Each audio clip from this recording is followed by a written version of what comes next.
भी नए आने वाले हैं, है ना। और नया चैप्टर क्या है? चैप्टर नंबर 4, अध्याय नंबर 4, और इंग्लिश में इस चैप्टर 4 को बोलते हैं मैग्नेटिक इफेक्ट ऑफ करंट, और हिंदी में अध्याय 4 को क्या बोलेंगे? हाँ भाई, विद्युत धारा का चुंबकीय प्रभाव। तो स्टार्ट करेंगे बच्चों, लेकिन थोड़ा सा ना रिकैप जोड़ेंगे पुराने चैप्टर से।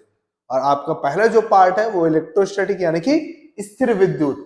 और चलिए अब हम लोग स्टार्ट करते हैं हमारा ये पार्ट इलेक्ट्रोस्टैटिक्स या फिर स्थिर विद्युत, अगर हिंदी में बोले तो।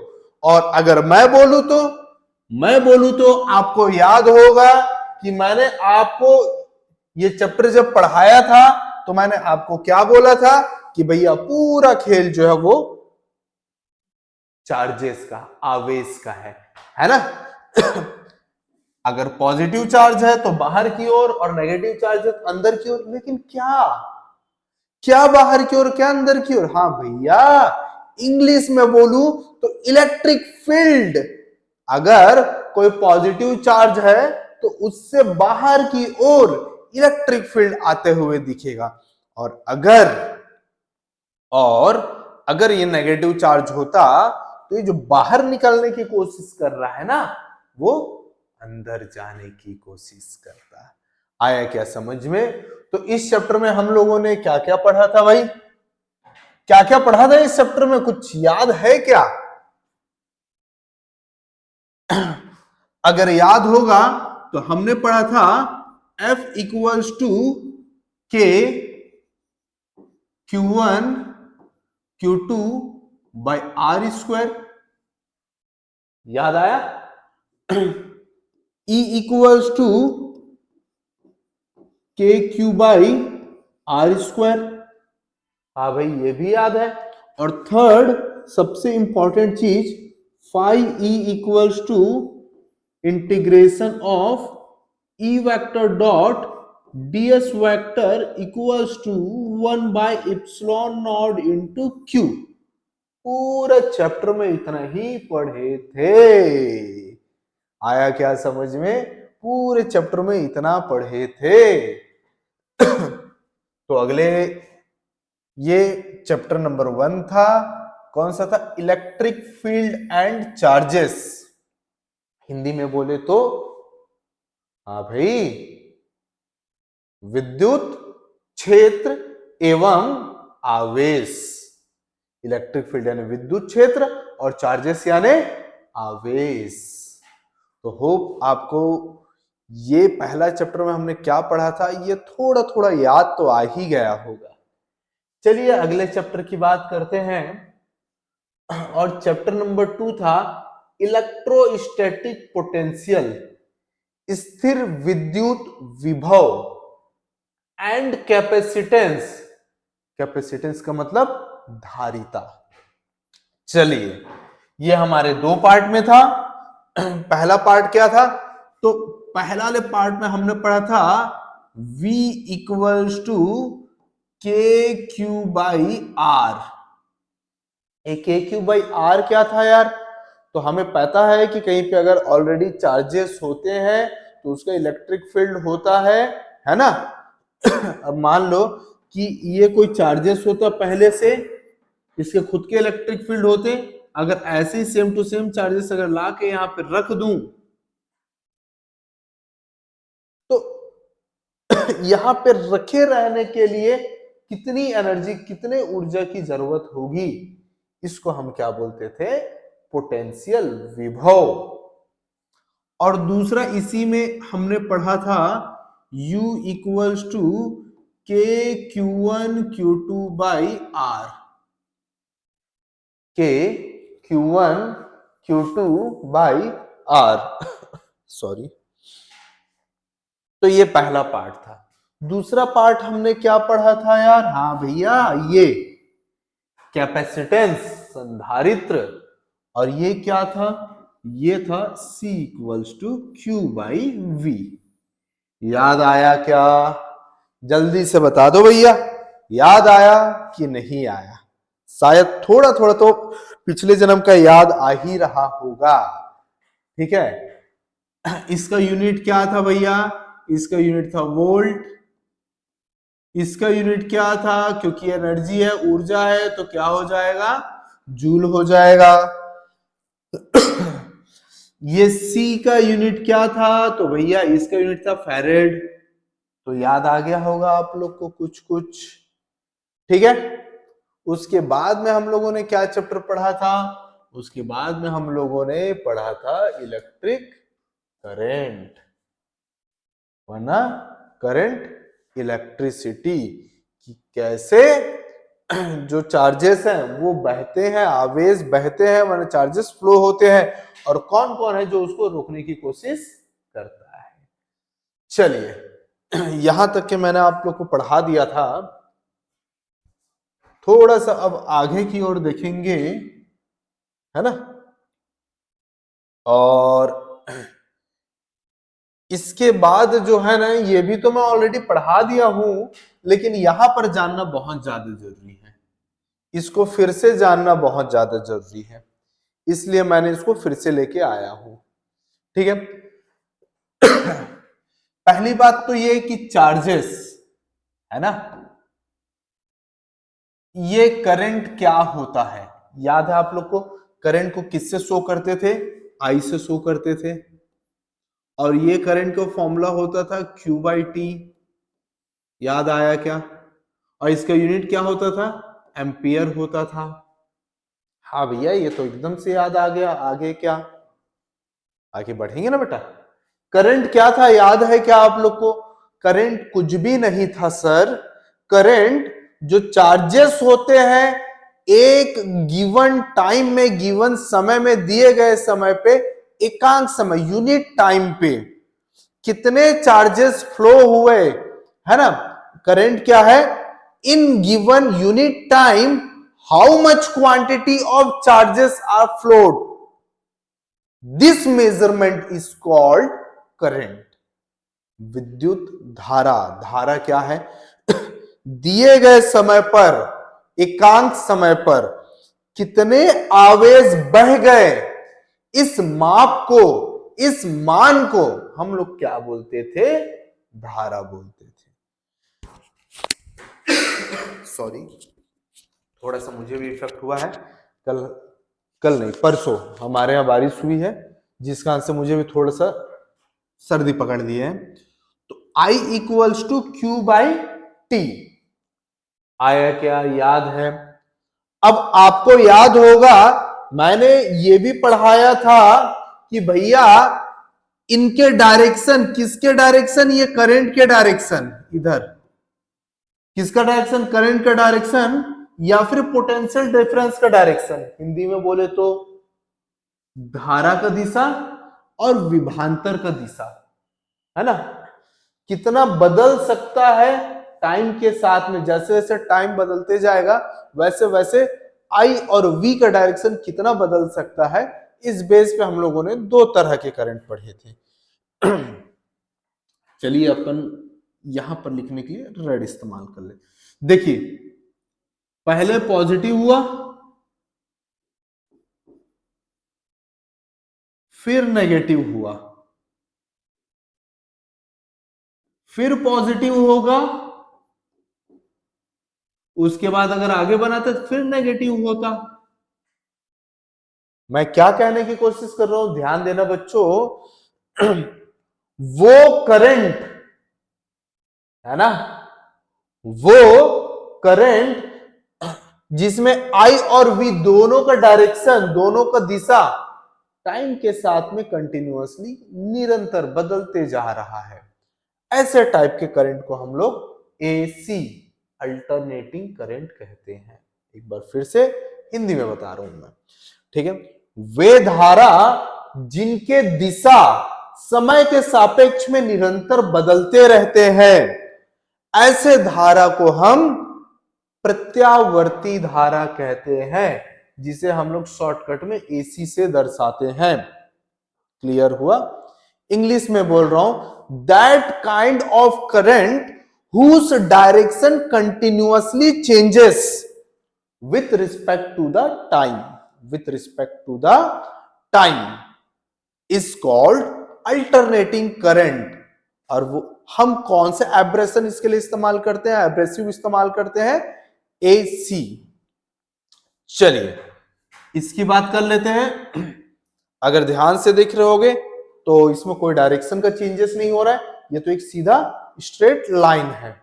इसका मतलब क्या हुआ, एक ऐसा करंट जिसका डायरेक्शन चेंजेस नहीं होता, जिसके डायरेक्शन में चेंजेस नहीं होता, ऐसे टाइप के करंट को हम लोग, ऐसे टाइप के करंट को हम लोग डीसी कहते हैं। चलिए पहले हिंदी में समझा दूं मैं।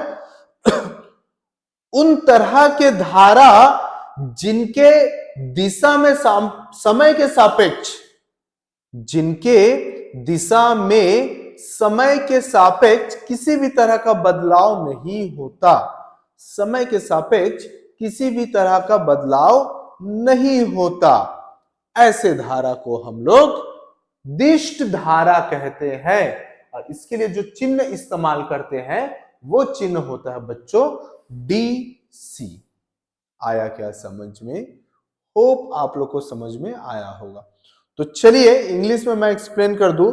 That kind of current in which there is constant और no change in direction of current और potential difference with respect to the time is called direct current and we use an abrasive DC to represent such kind of current.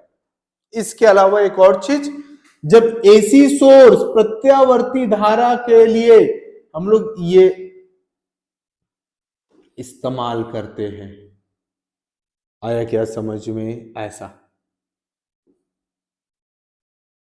लेकिन DC के लिए हम लोग कैसा चिन्ह वाले सिंबल इस्तेमाल करते हैं? ऐसा, ये पॉजिटिव और ये नेगेटिव, से पॉजिटिव नेगेटिव शो नहीं करते हैं।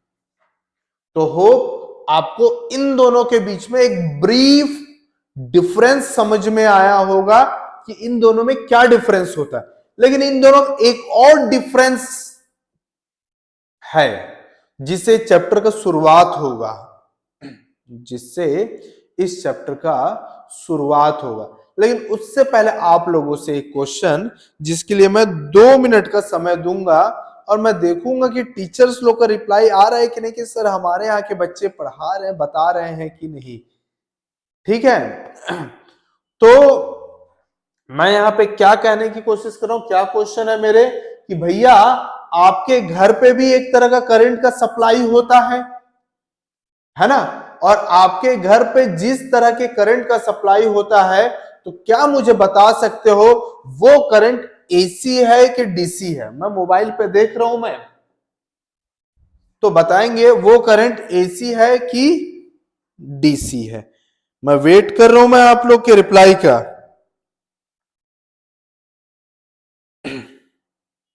है ना, मैं पूरे 2 मिनट का समय दे रहा हूं बच्चों।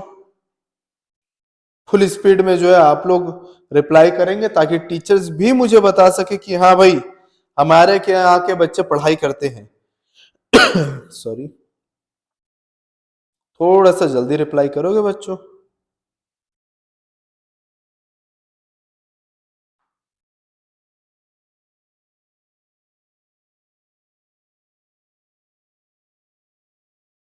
वेट कर रहा हूं, पूरे 2 मिनट का आप लोग को समय दिया हूं।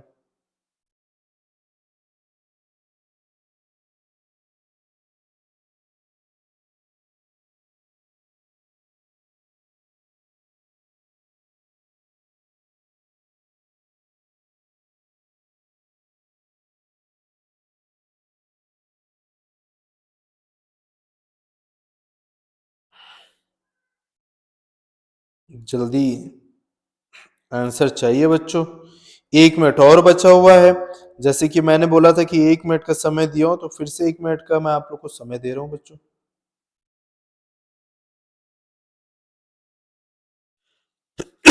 सॉरी।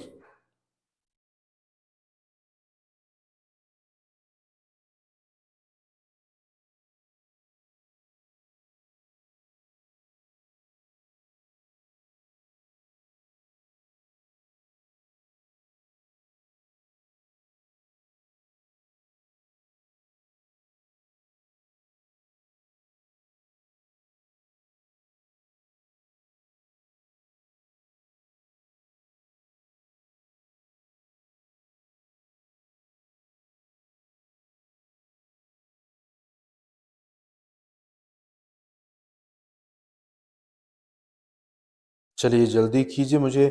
ओके, समय खत्म हो गया। और हाँ, मुझे कई लोग का पर्सनल मैसेज भी आ गया है टीचर्स को। और thank you ma'am, thank you sir कि आपने बिल्कुल मैसेज करके बताया है।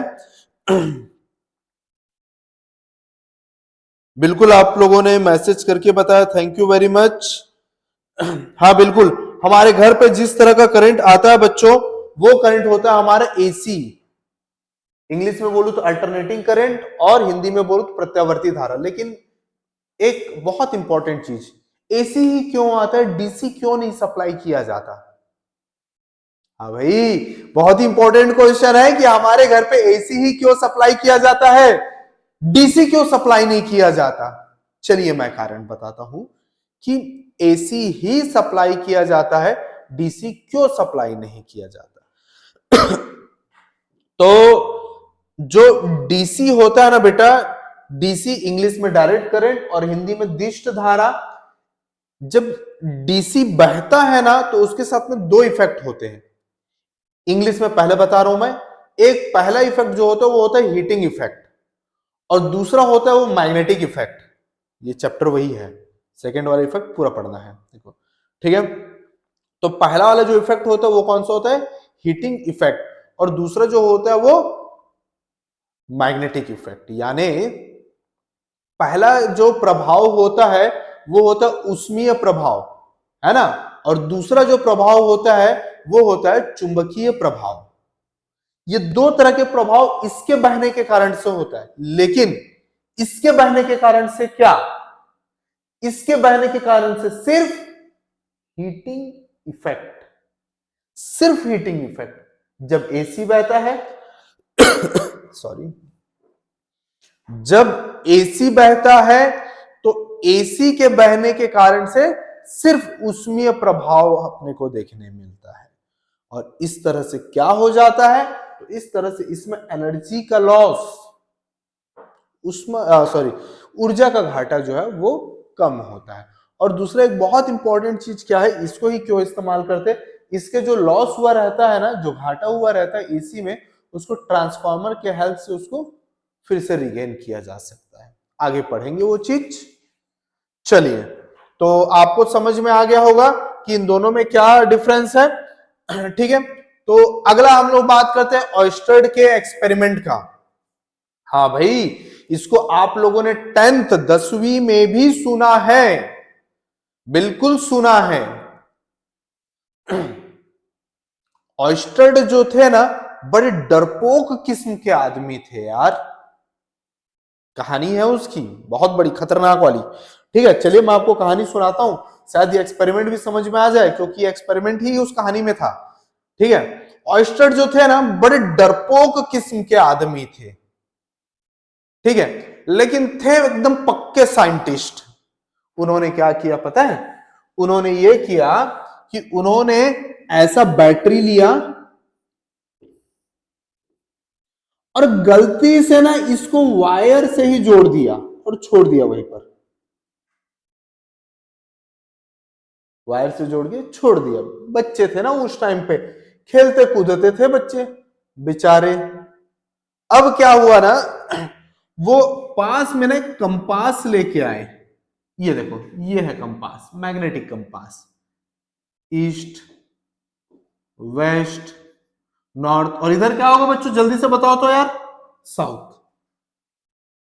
इसको कैसा रहना था, इसको ऐसा रहना था, लेकिन ये तुरंत ऐसा मुड़ गया।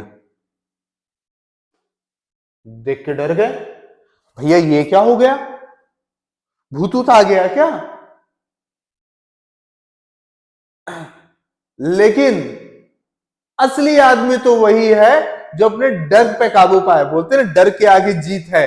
बिल्कुल, इन्होंने एक्सपेरिमेंट किया और उसके बेस पे बहुत सारे चीज बताया, और तब जाकर उनके नाम से बहुत बड़ा चैप्टर बन गया उनके इफेक्ट से। उस चैप्टर को हमें पढ़ना है, क्या हुआ बीच में, भूत को कैसे भगाए, आगे देखेंगे। इसके आगे देखते हैं, हमें जानना है मैग्नेटिक फील्ड और मैग्नेटिक फील्ड लाइंस। तो मैग्नेटिक फील्ड क्या होता है, तो अगर मैं ये बोलता हूं कि भैया मैंने ये एक मैग्नेट, एक चुंबक रख दिया, है ना, ये एक मैग्नेट, ये एक चुंबक रख दिया। कहां पर रख दिया भैया? यहां मेरे इंस्टीट्यूट पे भिलाई में रख दिया, लक्ष्यकोट एकेडमी में। और मैंने बोला कि आप एक लोहे का कुछ भी बना हुआ हाथ में पकड़े हो और वो मेरे इस चुंबक से चिपक जाएगा। क्या ऐसा रियल में पॉसिबल है क्या बच्चों? बताओ, पॉसिबल है? नहीं, है ना? किसी का ऐसा मैग्नेट है क्या यार जो पॉसिबल हो कर सकता है? चलो इसी के ऊपर फिर से बनाते हैं। इधर नॉर्थ मान लेते, इधर साउथ, उत्तरी ध्रुव, दक्षिणी ध्रुव, नॉर्थ पोल, साउथ पोल। तो ध्यान दो, एक मैग्नेट के चारों ओर का वो जगह, एक मैग्नेट के, एक चुंबक के चारों ओर का वो जगह जहां पे चुंबकीय प्रभाव देखने को मिलता है, एक चुंबक के चारों ओर का वो जगह जहां पर चुंबकीय प्रभाव देखने को मिलता है, उस जगह को हम बोलते हैं चुंबकीय क्षेत्र। इंग्लिश में बोल दूं बच्चों, space around any magnet, space around any magnet where magnetic effects can be seen, where magnetic effects can be seen are called magnetic field। इस भी इस्तेमाल कर सकते हो, ऐसे तो इस इस्तेमाल करने चाहिए क्योंकि एक फील्ड है ना? किसी मैग्नेट के चारों ओर का वो जगह जहां पर मैग्नेटिक इफेक्ट, चुंबकीय प्रभाव देखने को मिलता है, उसको हम लोग क्या बोलते हैं? मैग्नेटिक फील्ड कहते हैं। हमें जानना है एक और चीज, मैग्नेटिक फील्ड लाइंस। भाई हम तो ऐसे चीजें पहले चैप्टर में भी देख चुके हैं। पहले चैप्टर कौन सा यार? जल्दी से बताओ, पहला कौन सा चैप्टर? हाँ भाई, पहला कौन सा chapter? Electrostatic field and charges, स्थिर विद्युत, हाँ भाई, क्षेत्र एवं आवेश।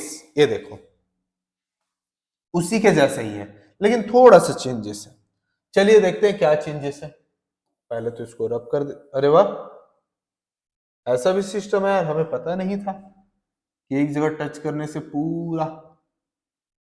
चलो ठीक इस बार हम यूज करेंगे व्हाइट। चलो पहला चीज क्या कहता है? पहला चीज ये कहता है कि कोई भी फील्ड लाइन, है ना, कोई भी चुंबकीय बल रेखाएं नॉर्थ, उत्तरी से बाहर निकलेगा और साउथ, दक्षिणी ध्रुव में चला जाएगा, लेकिन यहां पर रुकेगा नहीं।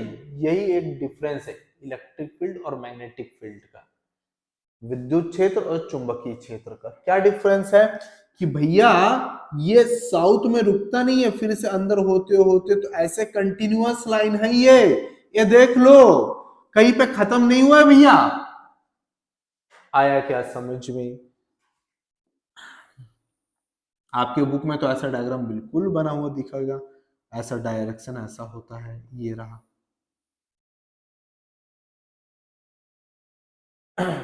क्लियर हुआ क्या आप लोगों को? सबसे इंपॉर्टेंट चीज था। दूसरा इंपॉर्टेंट चीज क्या था कि अगर आप इस फील्ड लाइन के ऊपर एक टेंजेंट बना दो, अब मेरा तो टेंजेंट नहीं बन पाया यार, चलो इसको रब करते हैं शायद। अरे वाह, मेहनत नहीं करना पड़ा बच्चों। इस पॉइंट की बात करते तो इस पॉइंट में ऐसा एक बना देते। हाँ बिल्कुल, टेंजेंट बना है, स्पर्श रेखा बना है। टेंजेंट और स्पर्श रेखा किसे बोलते हैं? जो किसी भी शेप को एक छोटे से सिर्फ एक पॉइंट को टच करके निकलता है, ऐसा लाइन को हम लोग टेंजेंट लाइन बोलते हैं। या फिर हिंदी में बोलूं तो कोई भी ऐसा रेखा जो किसी भी शेप को, किसी भी आकृति को सिर्फ एक बिंदु पर टच करके निकलता है, उस रेखा को हम लोग क्या बोलते हैं? स्पर्श रेखा बोलते हैं। चलिए ये बन गया ठीक है। तो अगर जिस तरफ ये डायरेक्शन उस तरफ ऐसा एरो बना दूं तो ये जो स्पर्श रेखा, ये जो टेंजेंट लाइन है, वो इस मैग्नेटिक फील्ड का डायरेक्शन को शो करेगा। आया समझ में? कोई भी स्पर्श रेखा चुंबकीय क्षेत्र रेखाओं के दिशा को दर्शाएगा। अच्छा ठीक है सर, ये भी चीज समझ में आ गया।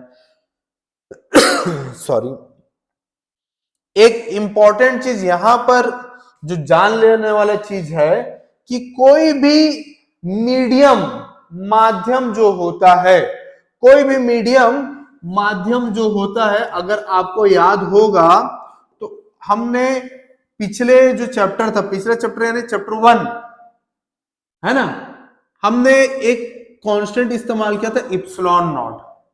याद आया क्या? छोटा हो गया क्या ज्यादा? ये लो इप्सिलॉन नॉट, ठीक है। हमने क्या इस्तेमाल किया था? एक कांस्टेंट इस्तेमाल किया था इप्सिलॉन नॉट। ये किस लिए इस्तेमाल किया था? कि भैया कोई भी मीडियम हो, कोई भी माध्यम हो, कोई भी मीडियम हो, कोई भी माध्यम हो, वो अपने अंदर से इन लाइनों को कितना पास होने देते हैं, उसको किससे शो किए थे? इप्सिलॉन नॉट से। याद आया? इसको इंग्लिश में हम बोलते थे इलेक्ट्रिक परमिटिविटी,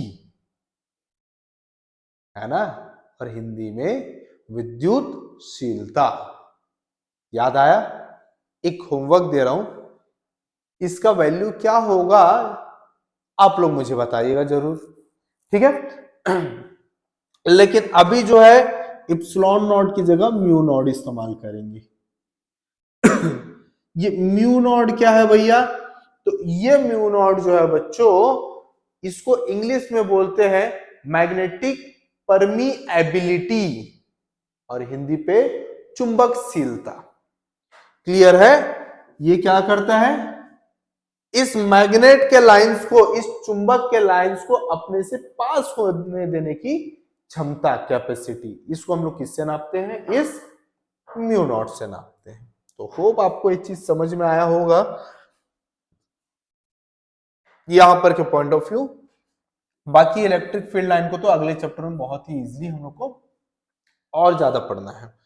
तो चलिए हम लोग बात करते हैं इलेक्ट्रिक फील्ड इंटेंसिटी। लेकिन उससे पहले आप लोगों के लिए एक क्वेश्चन है बच्चों, बिल्कुल जवाब देना कंपलसरी है। फिर से मैं 2 मिनट का समय दूंगा मैं।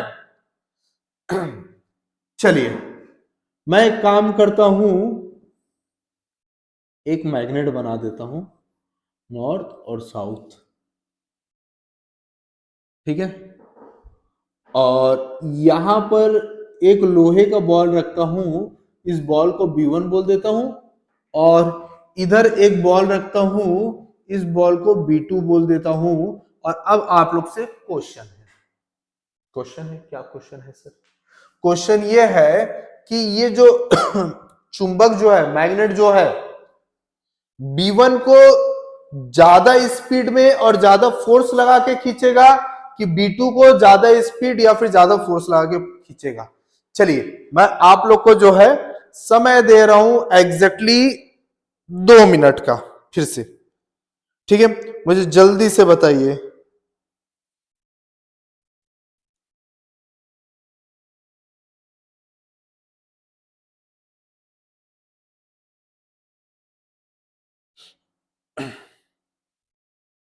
ठीक है, जल्दी से मुझे बताइए, मैं वेट कर रहा हूं आप लोगों के रिप्लाई का। मैं बिल्कुल वेट कर रहा हूं आप लोगों के रिप्लाई का।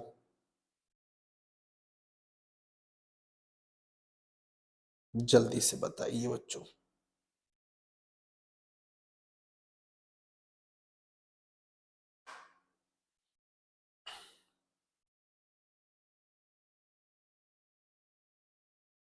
जल्दी से, मैं वेट कर रहा हूं।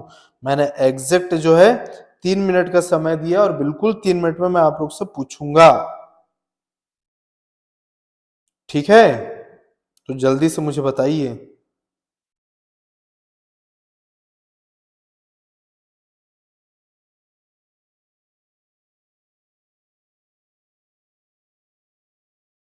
मैं बस वेट कर रहा हूं आप लोगों का। 1 मिनट हो गया है। हाँ भाई, अभी तो हमारे समय समय की बात है, हर समय का एक एक हिसाब है। चलिए जल्दी।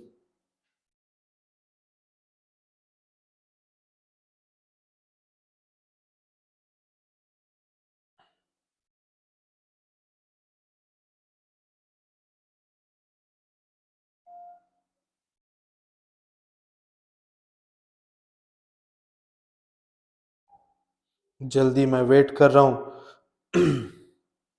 बिल्कुल, 1 मिनट खत्म हो चुका है, 1.5 मिनट हो चुके हैं। जल्दी से मुझे बताओगे बच्चों?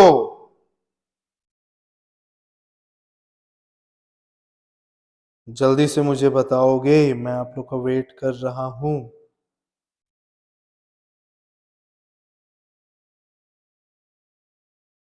2 मिनट हो गए हैं, बिल्कुल। एक आखिरी मिनट बाकी है बच्चों, एक आखिरी मिनट बाकी है, मैं वेट कर रहा हूं आप लोगों का।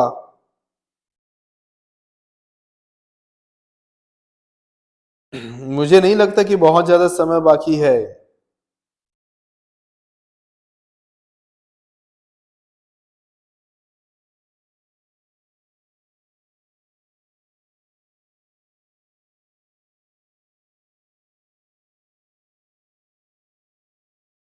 बस कभी भी कंप्लीट हो सकता है, मेरे हिसाब से 10 से 12 सेकंड बाकी है। जल्दी से मुझे टीचर्स के द्वारा एकदम बिल्कुल रिप्लाई आ जाना चाहिए कि सर मेरे यहाँ के तो बच्चे रिप्लाई कर दिए हैं भाई, मेरे यहाँ के रिप्लाई कर दिए, मेरे यहाँ के बच्चे, मेरे यहाँ के बच्चे जो स्मार्ट हैं, ऐसा रिप्लाई आना चाहिए बिल्कुल। ठीक है।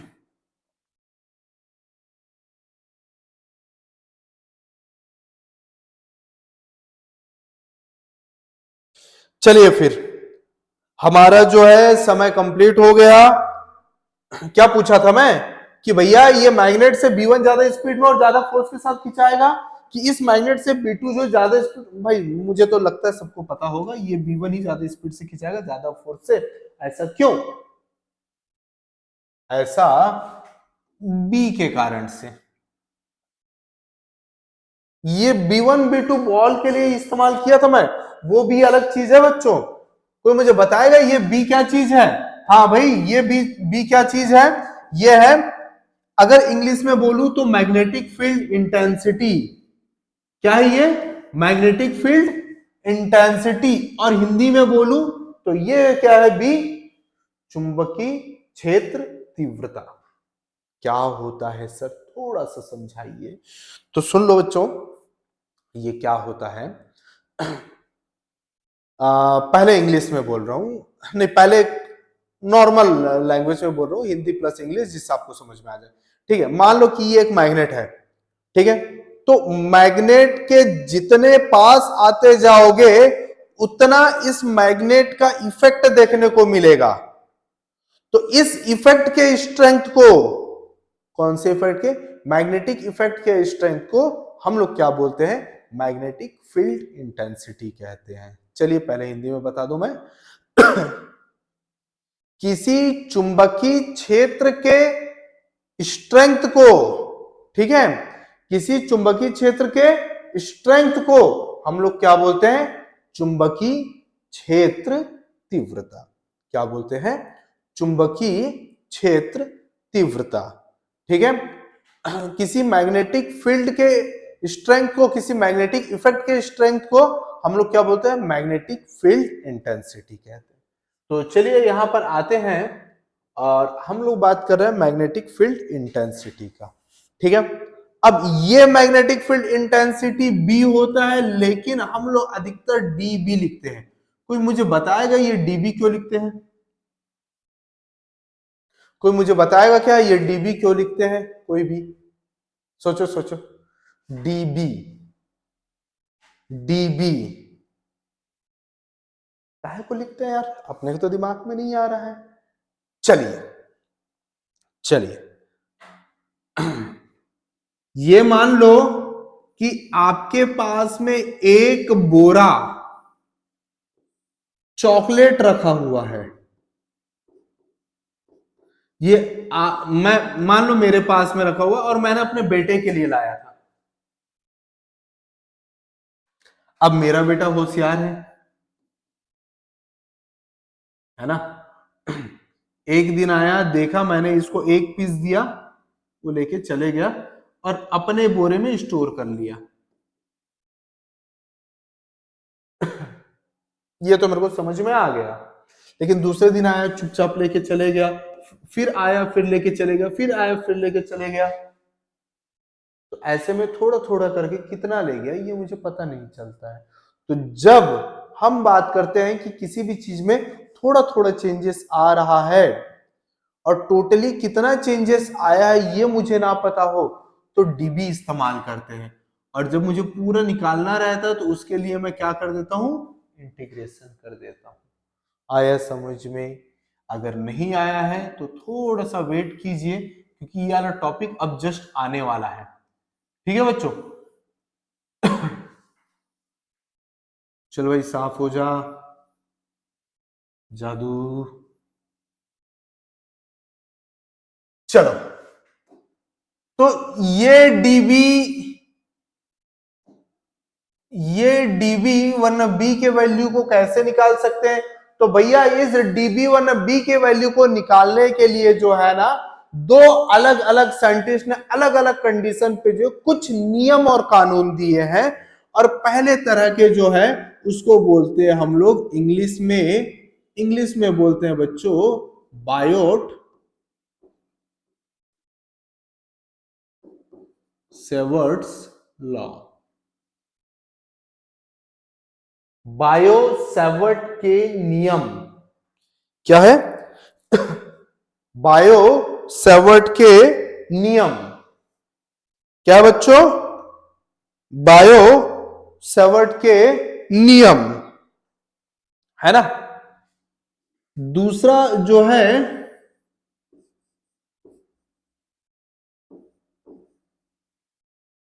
एम्पियर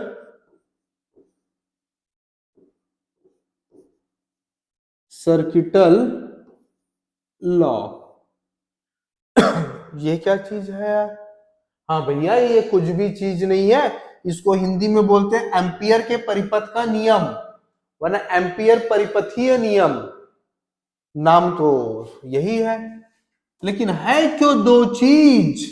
भैया ये तब इस्तेमाल होगा जब एक छोटे से लंबाई के वायर से करंट फ्लो होता है, धारा प्रवाहित होता है, जिसके कारण छोटा सा मैग्नेटिक फील्ड जनरेट होता है। अब मैं सारे छोटे छोटे को एक साथ इंटीग्रेशन समाकलन करके पूरी वैल्यू निकाल सकता हूं। यही कंसेप्ट को अभी थोड़ा देर पहले अपने बेटे के हेल्प से समझाया था। ठीक है, अब दूसरा इसकी बात करते हैं, एम्पियर सर्किटल लॉ या फिर एम्पियर के परिपथ का नियम। जब भी किसी बंद क्षेत्र से धारा प्रवाहित होता है तो हम चुंबकीय क्षेत्र की तीव्रता को ज्ञात करने के लिए एम्पियर परिपथीय नियम का इस्तेमाल करते हैं। आया क्या समझ में? फिर से सुनो इंग्लिश में। जब भी किसी क्लोज्ड लूप से करंट फ्लो होता है तब हम लोग एम्पियर सर्किटल लॉ का इस्तेमाल करते हैं। आया समझ में? तो चलिए एक एक करके पढ़ते हैं। हमारे पास अब बहुत ज्यादा समय नहीं बच गया है, लगभग जो है 12-15 मिनट रह गया है। तो चलिए बायोट सेवर्ट के नियम को थोड़ा सा जानने की कोशिश करते हैं कि यार ये बायो सेवर्ट नियम कहता क्या चीज है। तो बायो सेवर्ट नियम को कहता क्या चीज है उसके जानने से पहले आप ये जान लो कि भैया ये मान लो एक तार है, एक वायर है, तार है, वायर है, जिसके एक छोटे से पार्ट, अरे यार ये इतना छोटा सा पार्ट आपको दिखेगा नहीं, मैंने इसको थोड़ा सा बड़ा करके ऐसे दिखा रहा हूं, ये मान लो। इसमें ना एक एलिमेंटल बहता है, वो होता है आईडीएल। आया समझ में? एक एलिमेंट बहता है जो कि क्या होता है, आईडीएल होता है। ठीक है, तो इस आईडीएल से कितना मैग्नेटिक फील्ड, कितना चुंबकीय क्षेत्र तीव्रता उत्पन्न होता है, इसको हम लोग फाइंड आउट करते हैं इस कंसेप्ट पे। ये कंसेप्ट क्या कहता है? डीबी डायरेक्टली प्रोपोर्शनल होता है आइडियल के। अब तो समझ गए होगे आइडियल क्या होता है। DB directly proportional sorry inversely proportional होता है आर स्क्वायर के। विक्रम अनुपाती होता है आर की घात 2 के। ये आर क्या चीज है सर? मान लो कि ये जो आइडियल है और ये एक पॉइंट है जहां पर हम लोग को बी की वैल्यू निकालना है। तो अगर मैं इन दोनों इस आइडियल को उस पॉइंट पी से जोड़ दूं तो जो दूरी जो डिस्टेंस बनता है इसी डिस्टेंस को हम लोग आर कहते हैं। जो डीबी जो है ये डायरेक्टली प्रोपोर्शनल समानुपाती है साइन थीटा के। अब साइन थीटा क्या होता है सर? तो भैया आइडियल और आर के बीच में कितना एंगल बन रहा है इसी को हम लोग इसी को हम लोग थीटा कहते हैं। और एक चीज याद रखना बच्चों, अधिकतर जो ये थीटा का वैल्यू जो होता है अधिकतर 100% केस तो नहीं बोलूंगा लेकिन 99% केस में ये थीटा की वैल्यू जो है 90 डिग्री इस्तेमाल करते हैं ताकि साइन 90 की वैल्यू 1 हो जाए। अब क्यों 1 हो जाए ये थोड़ी देर बाद देखें। अगर मैं इन तीनों को जोड़ू तो क्या आ जाएगा देखते हैं।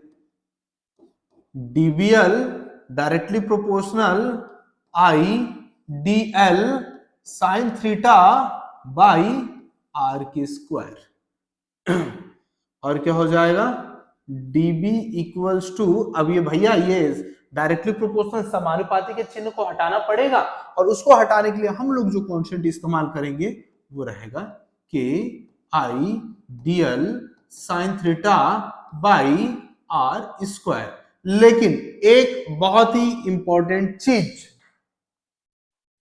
ये के वो के नहीं है जो हमने चैप्टर 1 में पढ़ा था जिसका वैल्यू 1 है, जिसका फॉर्मूला होता है 1/4 pi epsilon naught equals to 9 × 10⁹ metre metre square पर कूलम स्क्वायर। ये वाला वैल्यू नहीं है ना? ये क्या चीज है? तो ये चीज है बच्चों म्यू नॉट अपॉन 4 पाई। ये के की वैल्यू कितनी होती है? म्यू नॉट अपॉन 4 पाई। और ये म्यू नॉट क्या है? तो हमने कुछ देर पहले डिस्कस किया था मैग्नेटिक परमीएबिलिटी, या फिर हिंदी में बोलूं तो चुंबकशीलता। हाँ याद आया, अभी कुछ देर पहले पढ़े थे। और इसकी वैल्यू होती है बच्चों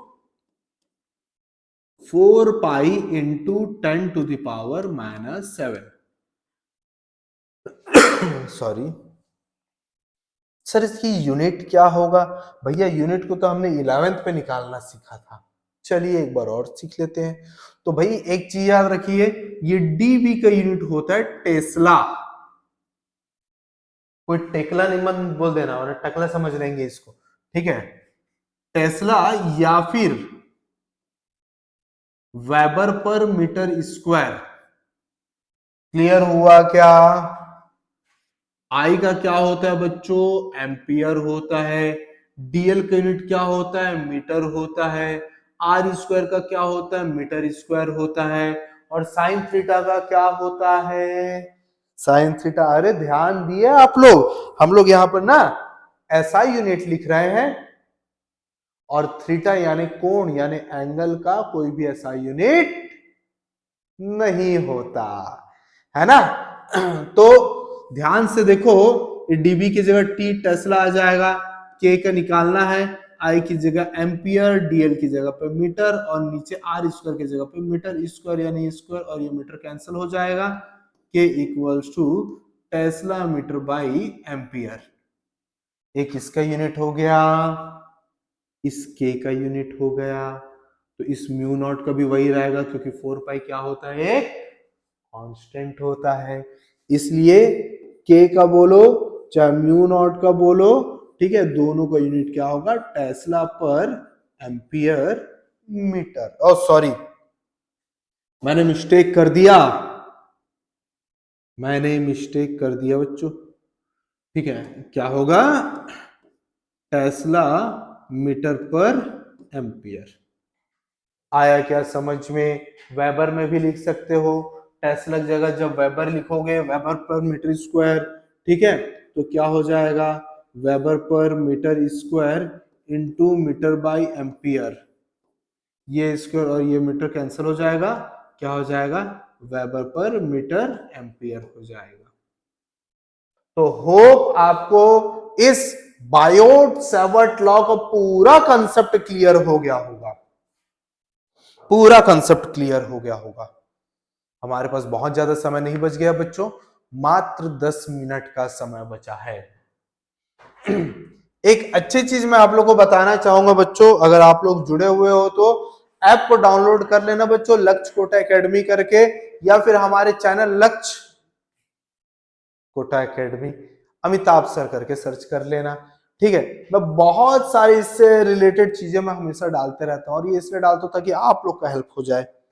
चलिए, हाँ भाई, हमने तो ऐसा बोल दिया कि ये वायर है और वायर से करंट जनरेट हुआ, और करंट जनरेट हुआ तो उस करंट का जो सॉरी मैग्नेटिक फील्ड चुंबकीय क्षेत्र जनरेट हुआ, और उसका फॉर्मूला हमने निकाल लिया K I DL sine theta by are square. लेकिन यार इसका डायरेक्शन ही क्या है, इसका डायरेक्शन ही क्या है, ये तो लोचा हो गया। चलिए समझते हैं। ऐसा मान लेते हैं कि ये जो पेन जिससे मैं लिखता हूं ये एक वायर है, और इसमें ऊपर की ओर करंट फ्लो हो रहा है, इसमें ऊपर की ओर करंट फ्लो हो रहा है। तो मैं इसको कैसे, ऐसे पकड़ूंगा, ऐसे, ऐसा नहीं पकड़ूंगा, ऐसा। ये जो सफेद वाला पार्ट है ना मुझे दिखना चाहिए, और कौन से हाथ से पकड़ूंगा, राइट हैंड, सीधी हाथ से पकड़ूंगा, है ना। अब भैया मुझे क्या मिलेगा, तो मुझे ये जो मेरा उंगली जैसा घुमा हुआ है ना, ऐसा ऐसा, ये जो मेरा उंगली जैसा घुमा हुआ है ना, वो चुंबकीय क्षेत्र मैग्नेटिक फील्ड का डायरेक्शन होगा, यानी कि ऐसा, है ना। ये देखो, यहां से बाहर निकलते हुए और इधर अंदर, यहां से सब बाहर निकलते हुए और यहां पर अंदर जाते हुए दिखेगा। चलो ठीक है यार, ऐसा भी दिख गया तो ऐसा क्या, तो मैंने क्या बोला था भैया, हमेशा नॉर्थ पोल से, है ना, उत्तरी ध्रुव से बाहर निकलता है, और साउथ पोल दक्षिणी ध्रुव पे अंदर की ओर जाता है। तो कुछ इस तरह से हम लोग क्या करेंगे, एक मैग्नेटिक फील्ड चुंबकीय क्षेत्र की दिशा को निर्धारित करेंगे। होप आपको ये चीज समझ में आया होगा। थोड़ा सा और बढ़ते हैं हम लोग आगे। ये थोड़ा सा मिस्टेक हो गया। ये बायोट सेवर्ट लॉ नहीं होगा, ठीक है, ये हमारा ऑयस्टर्ड का लॉ होगा, ऑयस्टर्ड एक्सपेरिमेंट। मतलब कि ऑयस्टर्ड के एक्सपेरिमेंट में ऐसा क्या था, चलिए देखते हैं ऑयस्टर्ड के एक्सपेरिमेंट में ऐसा क्या था। कैसे भूत आया, मैंने बोला था ना कि हम भूत को कैसे भगाएंगे, ये मैं आप लोग को बताऊंगा। ये मान लो ऐसा वायर है, ठीक है। चलिए ऐसा, यहां पर नॉर्थ पोल हो जाएगा, यहां नहीं नहीं उल्टा बना दिए हमने। बैक करने का कोई तरीका नहीं यार, इसमें बैक करने का कोई भी तरीका शायद ये हो सकता है, हाँ बिल्कुल, गुड। अच्छा ज्यादा बैक हो गया यार।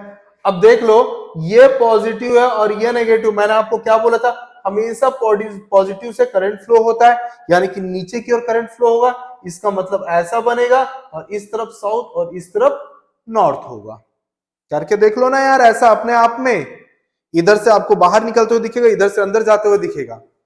आया क्या समझ में, हाँ भाई समझ में आ गया। चलो ठीक, तो क्या सर, तो यहां पे नॉर्थ पोल, और आपको याद है हमने क्या लाया था, एक मैग्नेटिक कंपास लाया था जिसमें नीडल ऐसा रहता है। नीडल हमेशा किसको दिखाता है, नॉर्थ पोल, उत्तरी ध्रुव को। भैया हम तो ऑलरेडी ये चीज जानते हैं कि एक जैसे एक दूसरे को प्रतिकर्षित करता है, यानी same kind of pole will repel each other, same kind of pole will repel each other. इसका मतलब क्या हुआ कि जैसे जैसे इसको पास लाते जाओगे ये इधर चले जाएगा। यही कंसेप्ट कहां पर हुआ था, यही घटना कहां पर हुआ था, ऑयस्टर चच्चा के पास में हुआ था, और चच्चा डर गए थे। चच्चा डर गए थे। काहे को डर गए थे? क्योंकि उनको लगा कि क्या आया, भूत आया। तो ये था ऑयस्टर्ड के एक्सपेरिमेंट। अब यहां पर मैं अपने क्लास को रोकता हूं। मैं अपने क्लास को रोकने का कारण यह है कि इसके बाद में जो भी पढ़ाऊंगा पूरा डेरिवेशन, लंबे लंबे डेरिवेशन, ट्रिक भी बताऊंगा, लेकिन उससे पहले कुछ बातें करना जरूरी है। तो आप एक लंबे छुट्टी के बाद में आए होंगे, तकरीबन 8 दिनों की छुट्टी, वो संडे से ये संडे तक, है ना। और किसी ने मूड से जो है 2 दिन और छुट्टी मार दिया हो तो 10 दिन की छुट्टी उसके लिए हो गया होगा, यानी कि एक पूरे महीने का 1/3, 1/3। तो मुझे इससे कोई दिक्कत नहीं है, मैं सिर्फ ये कहना चाहता हूं बच्चों, अब आपको पढ़ाई करना एकदम से स्टार्ट करना पड़ेगा, क्योंकि अब हमारे पास एग्जाम के लिए समय एकदम ना के बराबर है। आया समझ में? अब जब एग्जाम के लिए समय ना के बराबर है तो फिर आप कैसे करोगे, क्या करोगे? तो बच्चों मैंने कुछ ट्रिकी चीजें बनाए हैं, पीडीएफ के तौर पे मैं आपको प्रोवाइड करूंगा, मतलब टीचर्स को प्रोवाइड करूंगा मैं। तो टीचर्स प्लीज आपसे रिक्वेस्ट है कि लक्ष्यकोट एकेडमी का ऐप, और प्लीज आप बताइए कि हम लोग ऑनलाइन के थ्रू जुड़े हुए हैं, क्योंकि हमारा एक अलग से बैच उसमें मैंने बनाया है, तब जाके आपको उस बैच में मैं ऐड कर पाऊंगा। और वहां पर जो है आप लोग को पूरे मैंने जो अपने ट्रिक्स वो पूरे उसमें डाल दूंगा। साथ में एक इंपॉर्टेंट चीज की प्रीवियस ईयर क्वेश्चन पेपर मैं आप लोग को प्रोवाइड कर दूंगा वहां पर, और सिर्फ फिजिक्स का ही नहीं, केमिस्ट्री का ही नहीं, मैथ्स का नहीं, बायो का भी मिलेगा, यानी कि चारों सब्जेक्ट, हर ट्रिक विक सब चीज मैं आप लोग को प्रोवाइड करूंगा। लेकिन इसके लिए सबसे इंपॉर्टेंट चीज क्या है? मुझसे जुड़ना है। लेकिन मुझसे डायरेक्ट नहीं जुड़ सकते पर्सनली, इसलिए आप जो है ऐप के थ्रू कनेक्ट हो जाइए। तो मिलते हैं बच्चों बहुत जल्द। हाँ, मैं फिर से 2 मिनट का समय देना चाहूंगा कि किसी को कोई भी डाउट है, कोई भी डाउट, यानी कोई भी डाउट, तो मुझे मैसेज कीजिए। कोई भी डाउट हो तो मुझे मैसेज कीजिए। मैं अगला 2 मिनट का समय निकाल रहा हूं। मैं अगला 2 मिनट का समय निकाल रहा हूं। मैं वेट कर रहा हूं कि हाँ भाई आप लोग मुझे बताओगे कि सर मुझे ऐसा डाउट है, और मैं आप लोग के डाउट को क्लियर करूंगा। ठीक है बच्चों? तो फिर चलो यार जल्दी से बताओ। जल्दी से बताओ, अगले 2 मिनट का समय दे रहा हूं मैं आप लोग को।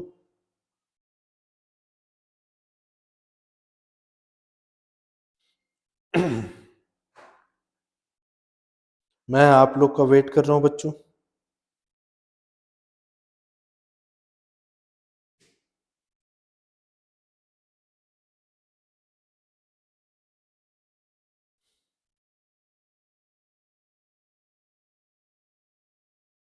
मैं वेट कर रहा हूं आप लोगों का। आप लोग बताओगे अगर कोई डाउट है तो। और हाँ, एक अच्छी चीज है कि उस ऐप में ना मैं और भी रिकॉर्डिंग्स डाल के रखा हूं मैं, और साथ में जो भी डाउट है अलग से एक्स्ट्रा पूछ सकते हो आप लोग, तो एक तो फायदा है यार। चलो फिर जल्दी से बताओ किसी भी तरह का डाउट, जल्दी से।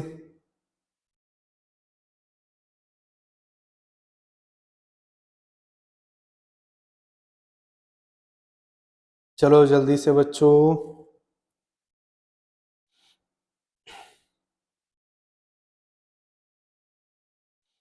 1 मिनट का फिर से मैं आपको समय दे रहा हूं, अगर किसी भी तरह का डाउट है तो आप लोग बिल्कुल मुझे पूछ लीजिए।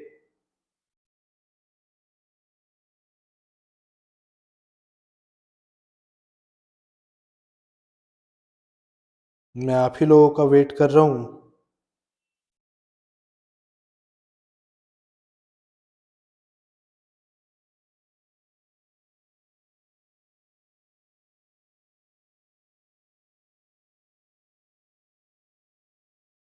सॉरी। चलो जल्दी कीजिए।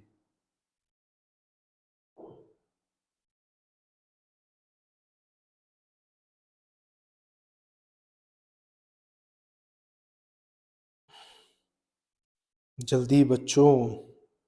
तो मुझे ऐसा लगता है कि अभी कोई डाउट नहीं है, तो आज के सेशन को जो है यहीं पे रोकते हैं। मिलते हैं बहुत जल्द बच्चों, तब तक के आप लोग पढ़ाई कीजिए, मजे कीजिए, मस्ती कीजिए, लेकिन पढ़ाई जरूर कीजिए। मिलते हैं बहुत जल्द बच्चों, तब तक के आप लोग पढ़ाई करते रहिए। जो भी डाउट है मुझे बिल्कुल बताइए।